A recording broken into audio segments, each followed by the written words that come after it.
સુરત શહેરના મૈદરપુરા વિસ્તારમાં આવેલા રેલવે સ્ટેશન નજીકના બે ગેસ્ટ હાઉસમાં ચાલી રહેલા વેપારના ધંધા પર એન્ટી હ્યુમન ટ્રાફિકિંગ યુનિટ દ્વારા મોટા દરોડા પાડવામાં આવ્યા હતા। આ દરોડામાં બે બાંગ્લાદેશી સહિત કુલ 5 મહિલાઓને મુક્ત કરાવવામાં આવી। પોલીસે 2 સંચાલકો અને 3 ગ્રાહકોની ધરપકડ કરી છે, જ્યારે અન્ય 3 આરોપીને વોન્ટેડ જાહેર કરીને તેમની શોધખોળ હાથ ધરી છે। AHTUને એક આધારભૂત બાતમી મળી હતી કે સુરત રેલવે સ્ટેશન વિસ્તારમાં આવેલ પારસ ગેસ્ટ હાઉસ અને વિજય ગેસ્ટ હાઉસમાં બાંગ્લાદેશી મહિલાઓને રાખીને વેપારનો વ્યવસાય કરવામાં આવ્યો।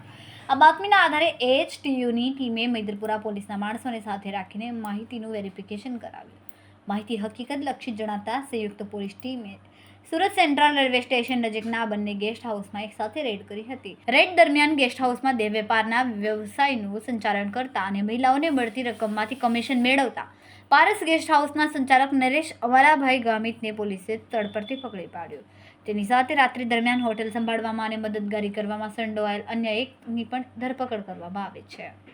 બંને ગેસ્ટ હાઉસમાંથી કુલ 3 ગ્રાહકોની ધરપકડ કરવામાં આવી, જેઓ વેપાર માટે આવ્યા હતા।